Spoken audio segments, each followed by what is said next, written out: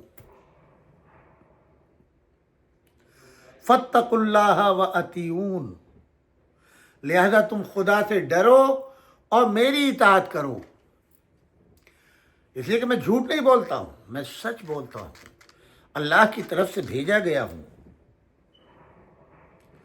وما اسألکم علیہ من اجر ان اجری الا علی رب العالمین، اور مجھے اس دعوت کے دینے میں کوئی کسی طرح کا عیب نہیں ہے، کوئی سوال نہیں ہے، کوئی اجرت نہیں چاہتا ہوں، بلکہ میرا اجر تو وہ دے گا جس نے مجھے رسول بنایا ہے۔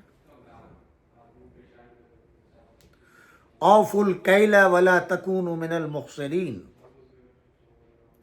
اور یاد رکھو پیمانے کا حق ادا کرو، چونکہ تجارت ہوتی ہے نا، تولنا سامان کا اور دینا، کم مت بیچو۔ جب کسی کو سامان دو کم نہ تولو، اور کم تول کر کے لوگوں کو نقصان نہ پہنچاؤ۔ ہر کاروبار والے کے لیے، چاہے وہ کل کا ہو یا آج کا ہو یا کل آنے والا ہو، ایک نظام قدرت نے اپنے نبی کے ذریعے سے پہنچا دیا، اپنی کتاب کے ذریعے سے پہنچا دیا۔ جب تم تجارت کرو کم مت تولنا، دوسروں کو نقصان پہنچانے کی کوشش۔ ہمارے تجربات میں جب ہم ہندوستان میں تھے تو تبلیغ کے سلسلے میں ساؤتھ میں گئے، اور وہاں کے اوپر پھلوں کا کاروبار لوگ کرتے تھے، تو اتفاق ایسا ہوا کہ ماہ رمضان کا مہینہ تھا، اور میں ایک بستی میں داڑھی کے اوپر بات کر رہا تھا کہ داڑھی رکھنی چاہیے یہ وہ۔ تو اس میں کچھ لوگ تھے، وہ بیچارے میرے پاس آئے، کہنے قبلہ کچھ سوالات ہیں۔ ہم نے کہا ضرور فرمائے۔ ان کا کہ مسئلہ یہ ہے کہ ہم لوگ جو ہے پھلوں کا کاروبار کرتے ہیں پوری مارکیٹ میں، اور وہاں ہم لوگ جو ہے اگر داڑھی رکھ لیں گے تو پھر جو ہے وہ کاروبار میں ذرا شرم آئے گی۔ میں نے شرم سے مراد کیا ہے؟ بولے کہ ہم ایک چمبک جو ہے ایک وزن کے اعتبار سے نیچے لگا دیتے ہیں، جہاں پہ وہ بٹا رکھتے ہیں اس کے نیچے لگا کے رکھتے ہیں، یعنی اس کو نیچے رکھے تو جب اس پہ وہ رکھا جاتا ہے وزن تو وہ اس سے چپک جاتا ہے، اور ہم جب پھل وغیرہ دیتے ہیں تو اتنا ہی کم تول کے، تو پھر ہم یہ نہیں کر پائیں گے۔ اب لیجئے صاحب، ابھی تک تو داڑھی کا مسئلہ تھا، اب دوسرا مسئلہ شروع ہو گیا۔ داڑھی اس لیے نہیں رکھ سکتے کہ ہم بےایمانہ کرتے ہیں، کم تولتے ہیں۔ میں نے کہا بھائی یہ تو اس سے زیادہ گناہ ہے، اس کا تعلق داڑھی رکھنے سے نہیں ہے۔ داڑھی رکھو نہ رکھو، مگر کاروبار کے اندر مخلص رہو، جو گاہک آ رہے ہیں اسے دھوکہ نہ دو، وہ کمائی تمہاری حرام کی مکائی ہو۔ اب چاہے آپ پھل بیچیں یا کوئی چیز بیچیں، اعلان کھل کر کے کہو میرا یہ مال ہے، میں اتنی قیمت مقرر کر رہا ہوں، لو یا نہ لو، مگر کم نہ تو لو، چیز میں کوئی عیب نہ ہو۔ اصول تجارت ہمارے نبی نے اور قرآن نے بیان کیے ہیں ہمارے سب کے لیے۔ اگر کبھی بھی کوئی معاہدہ کر رہے ہو لین دین کا، تو اس میں تم بالکل آزاد ہو، تمہاری چیز ہے، جو چاہے قیمت رکھو، یہ آزادی ہے تمہاری۔ اگر اس میں کوئی نقص ہے تو وہ بھی سامنے بیان کر دو، اپنا پرافٹ کھل کے بیان کرو، ہم اتنا فائدہ لیں گے بھائی، آپ کو لینا ہو لے، نہیں لینا لے، مگر دھوکہ نہیں، کم تولنا نہیں، زیادہ قیمت دھوکہ دے کر کے لینا جرم ہے، قرآن نے منائی کی ہے۔ نبی اکرم صلی اللہ علیہ وآلہ وسلم یہ دیکھیں نا، آپ کیا کہہ رہے ہیں، میں رسول ہوں اور امین ہوں۔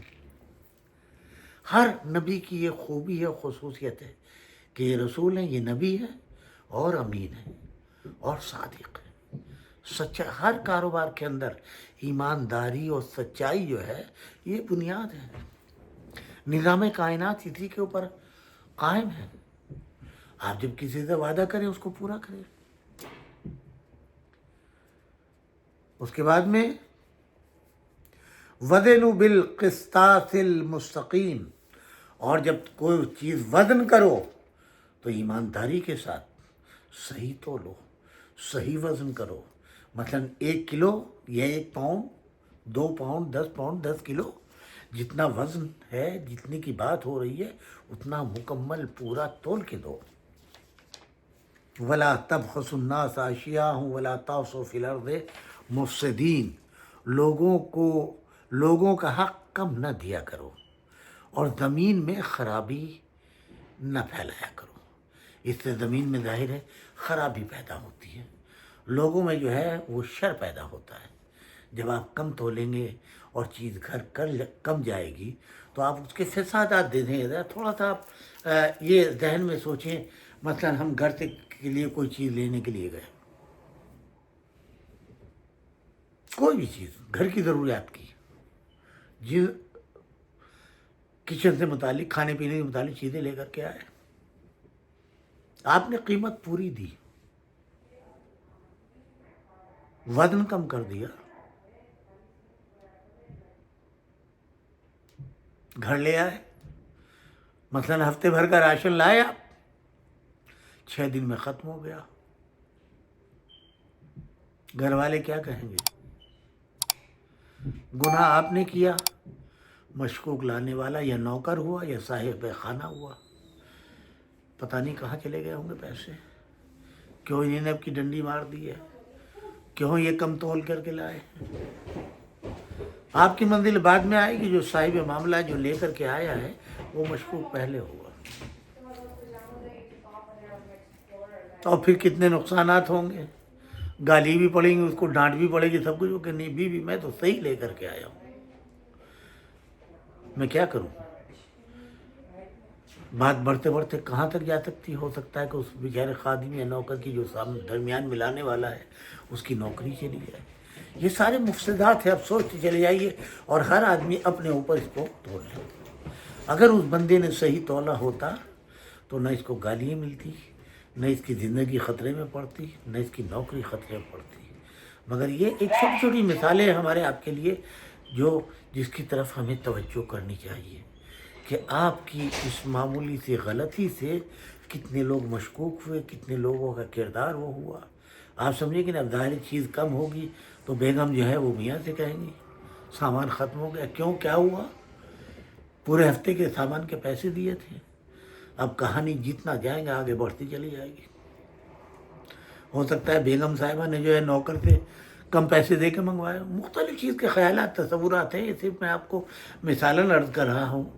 تو اس لیے بھائی میرے عزیزوں دوستوں، جو لوگ کاروبار کرتے ہیں، جو لوگ اس طرح کے کام کرتے ہیں، ان کو اللہ کی بارگاہ میں توبہ کرنا چاہیے. قرآن کہتا ہے نہیں، کبھی بھی اس طرح کا کام نہ کریں. وَاتَّقُوا الَّذِي خَلَقَكُمْ وَالْجِبِلَّةَ الْأَوَّلِينَ. جس نے تمہیں اور تم سے اگلی قوموں کو خلق کیا ہے اس سے ڈرو. یعنی اس سے پہلے جو قومیں تھیں انہوں نے جو خرابیاں تھیں ان سب کو. قرآن ہمارے لیے ہدایت ہے. آج ہی یہ حضرت شعیب کی تاریخ قرآن بیان کر رہا ہے، مگر اصول الہی جو ہے وہ وہی ہے آج بھی. جو کل حالات خراب ہوئے تھے وہی آج بھی ہیں.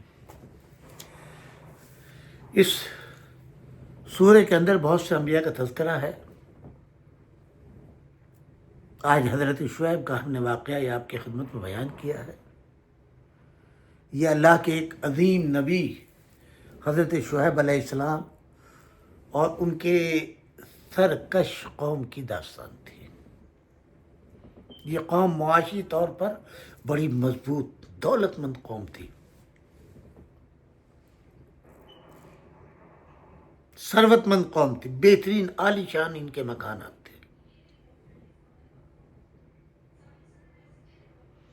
کاروبار تھے. آپ جانتے ہیں جس ملک کی معیشت جو ہے وہ بلند کی سطح پر ہوگی تو وہاں پر کامیابی ہوگی.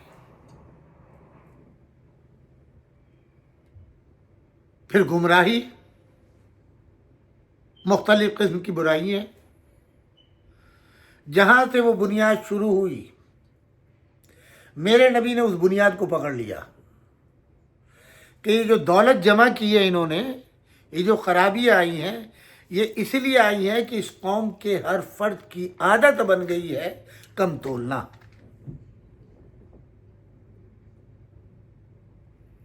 اور زیادہ سے زیادہ پیسہ جمع کرنا، اپنے کو منفعت پہنچانا، زیادہ سے زیادہ مال کمانا.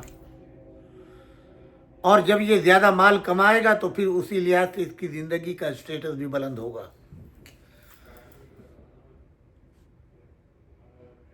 رہن سہن میں تبدیلی آئے گی. جب دوسرے دیکھیں گے تو وہ یہ کھوج لگائیں گے، پتہ لگائیں گے کہ ہم بھی اسی مارکیٹ میں بیٹھے ہیں، یہ بھی اسی مارکیٹ میں بیٹھا ہے، جہاں سے مال کی سپلائی ہمارے یہاں ہوتی ہے وہاں سے اس کے یہاں ہوتی ہے. پھر اس کے یہاں کون سی جادو کی چھڑی ہے کہ یہ اتنی ترقی پا گیا اور ہم وہیں بیٹھے ہیں. معلوم ہوا کہ یہ کام کرتا ہے تو وہ بھی وہی کام کرنے لگیں گے. یہاں تک کہ پوری مارکیٹ کا مزاج بدل جائے گا. ابھی ایک قوم کو نقصان پہنچا رہا تھا، اب ہر فرد جو ہے وہ مال کمانے کے چکر میں نقصانات کو بڑھاتا چلا جائے گا اور پورا کا پورا معاشرہ جو ہے خراب ہو جائے گا. لہذا ہمارے نبی نے، اس نبی کریم نے اس چیز کو پکڑ لیا بنیادی چوز میں کہ اس قوم میں سب سے بڑی خرابی جو ہے وہ کم تولنا، زیادہ سے زیادہ پیسہ جمع کرنا. لہذا پھر وہیں ہر چیز آتی ہے بنیاد. وہ بنیاد کیا ہے؟ تقوی الہی. جب اللہ کا خوف ہوگا، کیونکہ منزل ہماری یہی نہیں ہے، اس کے بعد کی منزل ہے خدا کا خوف. وہاں کی پکڑ بڑی سخت ہوگی.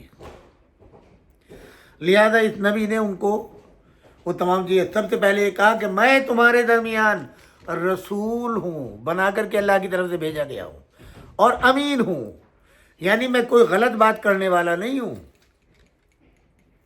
میں جھوٹ بولنے والا نہیں ہوں، میں تمہاری ہدایت کے لیے آیا ہوں. لہذا سارے بے ایمان جمع ہو گئے، پوری قوم آ گئی مقابلے. یہ لیجئے، یہ رسول کہاں سے آ گئے بھائی؟ یہ بھی کھاتے ہیں، ہم بھی کھاتے ہیں، یہ بھی پیتے ہیں، ہم بھی پیتے ہیں، یہ بھی لباس پہنتے ہیں، ہم بھی لباس.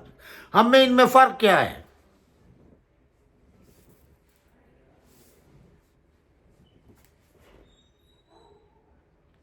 سورہ حجر کی آیت نمبر 79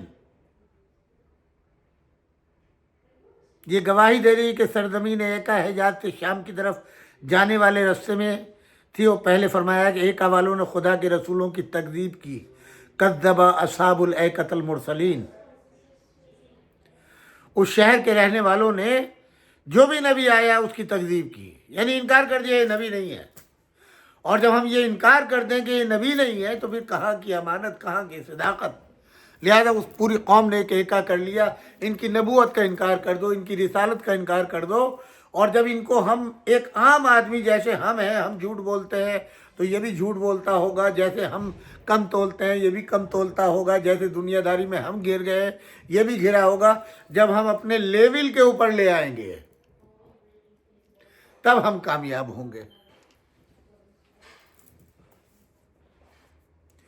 انہوں نے صرف جناب شعیب علیہ السلام کی تکذیب کی جو ان کی طرف مبعوث ہوئے تھے اس قوم میں، بلکہ دعوت کی یگانگت اور وحدت کی وجہ سے دوسرے انبیاء بھی ان کی اس تکذیب سے محفوظ نہیں رہے، کیونکہ ان کی تو اس پوری قوم اور پورے معاشرے کی عادت بن چکی تھی.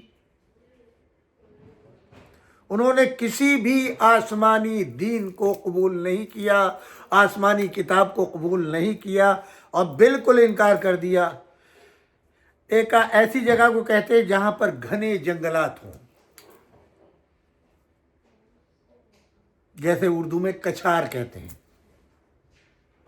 یہ علاقہ مدین کے پاس تھا، پانی اور گھنے درختوں کی وجہ سے ایکا کے نام سے مشہور ہو گیا. قرائن بتلاتے ہیں کہ ایکا کے رہنے والے بڑے خوشحال اور ثروت مند لوگ تھے. یہی خوشحالی اور ثروت ہی شاید ان کے غرور اور غفلت میں غرق ہو جانے کا سبب بن گئی. جب ظاہر دولت آتی ہے، ثروت آتی ہے تو گردن میں سریا آ جاتا ہے. خدا کو بھول جاتے ہیں جب دولت آتی ہے. نہ نماز کا خیال ہے، نہ روزے کا خیال ہے، حج تو بھول جائے. کار خیر نہیں کرتے ایسے لوگ. اب دعا کیسی؟ یہاں ایک مثال دیتا چلوں، کافی عرصہ پرانی بات ہے. ایک صاحب دبئی سے آئے ہوئے تھے. انہوں نے ایک مولانا کا تذکرہ کیا، یعنی ماہ رمضان میں آئے ہوئے تھے. کہتے ہیں میں بیٹھا ہوا تھا اور جناب انہوں نے جو دعائیں پڑھانا شروع کی، اس کے بعد میں اعمال ہوتے ہیں سجدے میں جانے کے، اور سجدے میں دعا، اور رو رہے ہیں لوگ اور وہ رلا رہے ہیں اور پڑھ رہے ہیں. مجھے بڑا غصہ آیا مولانا پہ، میں خاموشی سے سنتا رہا.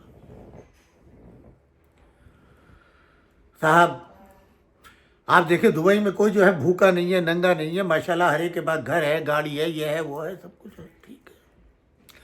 تو پھر رونے کا کیا سبب ہے؟ ایسی دعاؤں کی ضرورت کیا ہے؟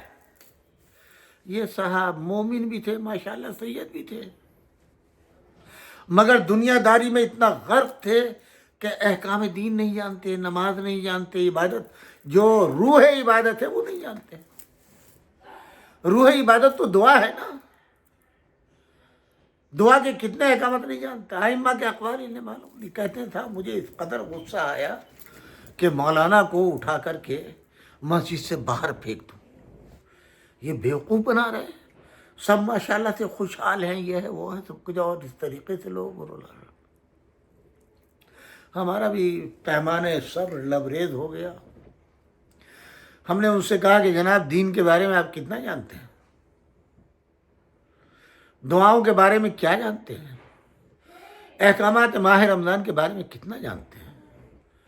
اب وہ تو اس طریقے سے بیٹھے ہوئے تھے اور سب لوگ کہ بھئی یہ بہت بڑی چیز ہیں اور ماشاءاللہ دولت مند ہوں گے اور یہ ہوں گے. وہ میرے آنے سے پہلے خوب مطلب لوگوں کو گرویدہ بنا رکھا تھا. میں نے صرف چند سوالات ایسے ہی آپ طور پہ کیے.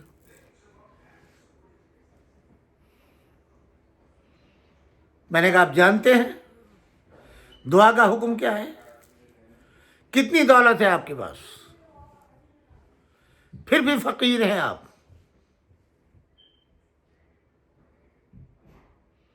وہ رو کس کے سامنے رہے ہیں؟ دعا کس سے مانگ رہے ہیں؟ اس مالک قدرت سے، کائنات پوری جس کے قبضے میں ہے، جو علی کل شیء قدیر ہے، اس کے سامنے ہاتھ پھیلا رہے ہیں. ہر بادشاہ اسی کے سامنے، ہر دولت مند اسی کے سامنے. اور معصوم فرماتے ہیں، خود حضور فرماتے ہیں، اگر اس دعا میں جب اللہ سے مانگو اور اس کی بارگاہ میں اپنی کمائی کی، اپنے کو حقیر پیش کرو، اللہ کا اتنا کرم نازل ہوتا. اور جب ارتباط ہوتا ہے اللہ سے تو اس کی ہیبت کی وجہ سے، اس کی جلالت کی وجہ سے انسان کے آنکھوں میں آنسو آتے ہیں. امام زین العابدین فرماتے ہیں وہ دعا دل سے نکلتی ہے جس میں آنسو آ جائے اور بارگاہ الہی میں پہنچتی ہے. سب کچھ کمانے کے بعد، پوری دنیا کی ملکیت لینے کے بعد بھی انسان فقیر ہے اس غنی کے سامنے.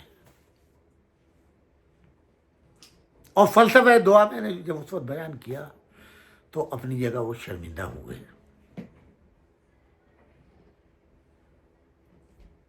میں نے کہا یہ سب فنا ہے. وہ اس لیے نہیں مانگ رہے ہیں دعا اس لیے مانگی جاتی ہے کہ جو کچھ اللہ تو نے دیا اس پر تیرا شکر ہے، اب اس کو دوام چاہیے، اس کو بقا چاہیے. یہ دولت ہماری ختم نہ ہو، یہ دولت ہماری نسلوں میں چلے، یہ عیش و آرام ہماری نسلوں میں چلے.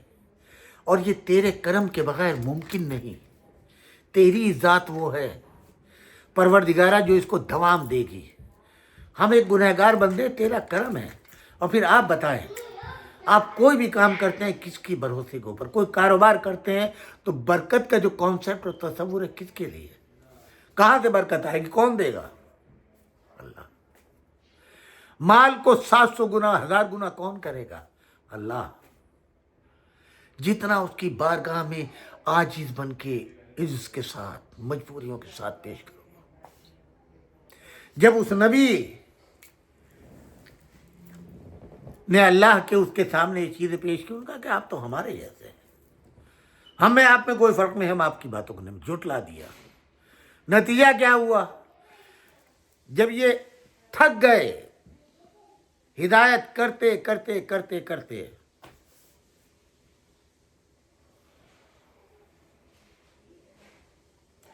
کہتے رہے کہ بھائی تم